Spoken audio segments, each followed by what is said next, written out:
எல்லா புகழும் இறைவனுக்கு.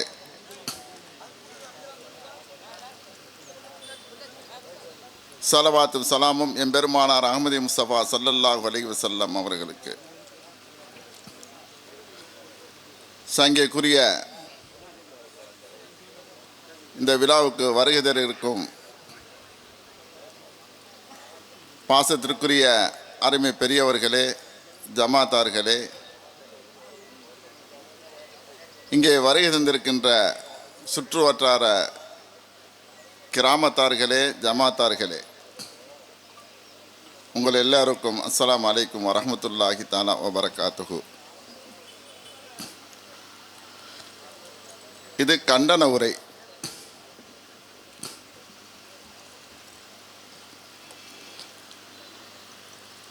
எதுக்குத்தான் இந்த மத்திய அரசோடு நாம் போராடுவது?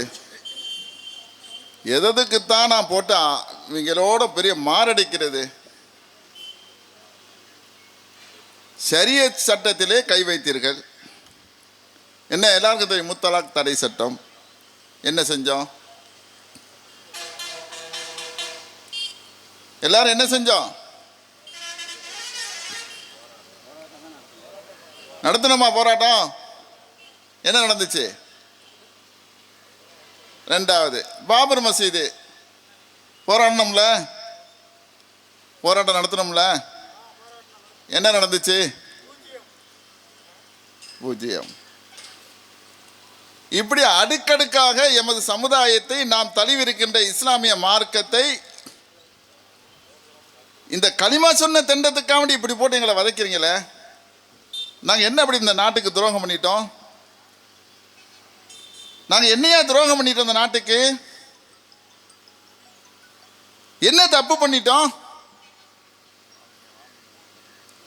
குடியுரிமை திருத்த சட்டம் என்ன பண்ணிட்டோம்? இப்போ கடைசியா வக்ஃபு சட்டம். நம்ம எதெல்லாம் நம்முடைய வாழ்வாதாரமாக இந்த நாட்டிலே இருக்கிறதோ அதெல்லாம் இந்த அரசாங்கம், ஆட்சியாளர்கள் நம்மளை மட்டம் தட்டிக்கிட்டே வர்றாங்க.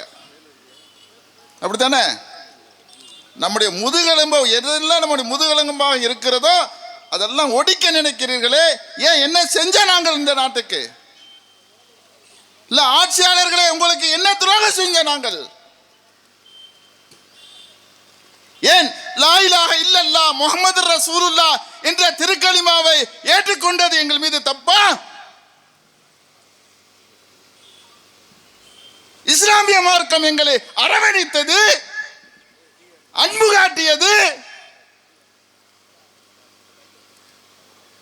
எங்களை பாசத்தோடு அணைத்துக் கொண்டது.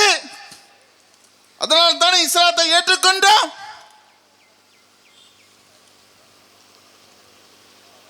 இஸ்லாத்தை ஏற்றது மட்டும்தானே எங்கள் தவறு அப்படி நினைக்கிறியா?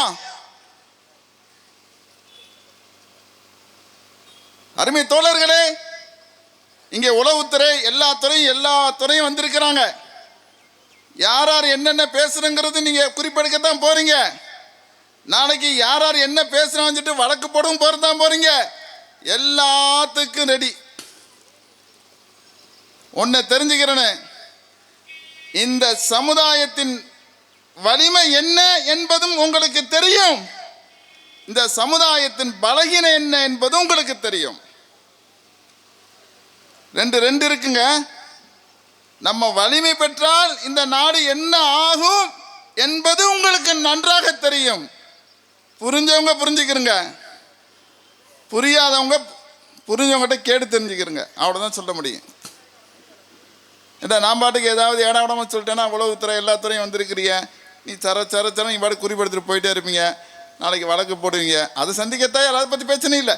எங்கள் வலிமை என்பது இந்த ஆட்சியாளர்களுக்கு தெரியும், நம்ம பலகீனம் என்பதும் இவர்களுக்கு தெரியும். என்ன பலகீனம்? இந்த சமுதாயமாகிய நம்ம இந்த சமுதாயத்தை வழிநடத்துகின்ற இந்த சமுதாய தலைவர்கள் பீஸ் பீஸா கிடக்குறாங்க. அதான உண்மை. என்ன எல்லாரும் கம்மிட்டு இருக்கிறீங்க? நம் சமுதாய தலைவராக யாரை போற்றுகின்றோமோ அந்த தலைவர்களாம் இன்னைக்கு பதவி ஆசைக்காக, பணத்துக்காக இந்த சமுதாயத்தினுடைய அல்லல் துள்ளல்களை மறந்துவிட்டு இவர்கள் துண்டு துண்டாக பிரிந்து கிடக்கிறார்கள். இதைத்தான் இவர்கள் இன்றைக்கு அவர்கள் ஆயுதமாக பயன்படுத்துகிறார்கள். புரிஞ்சா உங்களுக்கு? நாம் யாரெல்லாம் சமுதாய தலைவர்களாக ஏற்றுக்கொள்கின்றோமோ இவர்களெல்லாம் ஓரணியில் திரளலாம் அல்லவா? அதைத்தான் அல்லாஹ் சொல்லுகின்றான், வஅத்தஸிமு பிஹபிலில்லாஹி ஜமீஆ வலா தஃபர்ரகு. ஒற்றுமை என்னும் கயிற்றை பற்றி பிடித்துக் கொள்ளுங்கள். நீங்கள் பிளவுபற்றாதீங்க, தயவு செய்து பிளவுபற்றாதீங்க. பிளவுபட்டா அதுதான் நமது பலகீனம். அந்த பிளவை வச்சு நம்மளை ஆட்சியாளர்கள் தலையில் ஏறி முளவ அரைப்பாங்க. இதுக்கு ஆளாகிறாதிய திருக்குர்ஆன் எச்சரித்தும் இன்றைக்கு யாராவது அதை பற்றி யோசிக்கின்றோமா?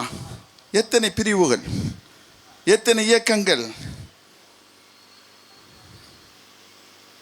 ஆகவே சொல்லுகின்றேன், சமுதாய தலைவர்களாகிய நீங்கள்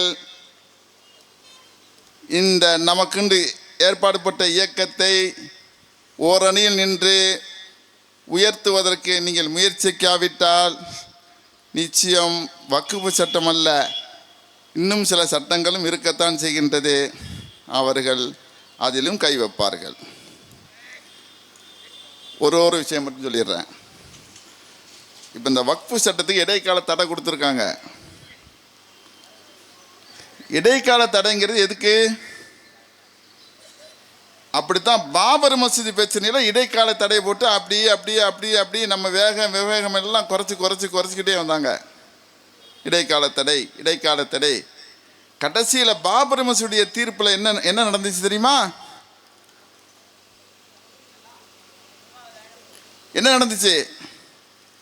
அவர்களுடைய உணர்வுகளுக்கு மதிப்பளிக்கும் வண்ணமாக இந்த தீர்ப்பை நாங்கள் சொல்லுகின்றோம் என்று சொன்னார்கள்.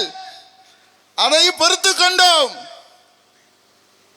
அப்படித்தான் இதிலும் செய்கின்றார்கள். இடைக்கால தடை என்று போட்டு ஏன்னா நம்மள ஒன்று கூடிடுவோம் இல்லையா, ஒன்று சேர்த்துருவோம் இல்லையா? இதெல்லாம் எப்படி தணிக்கிறது?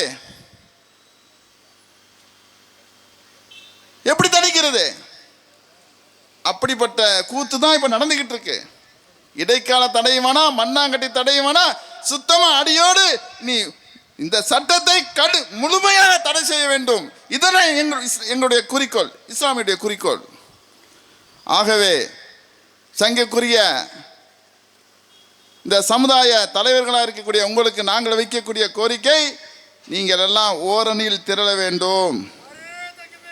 இல்லை என்று சொன்னால் மென்மேலும் நம்மளை இந்த அரசாங்கம் நிச்சயமாக சாகடித்து விடுவார்கள். அது எந்த விதமான மாற்று கருத்தும் கிடையாது. முடிக்கின்றேன். வாஹிர் தாவான் அல்ஹம்துலில்லாஹி ரப்பில் ஆலமீன். அஸ்ஸலாமு அலைக்கும்.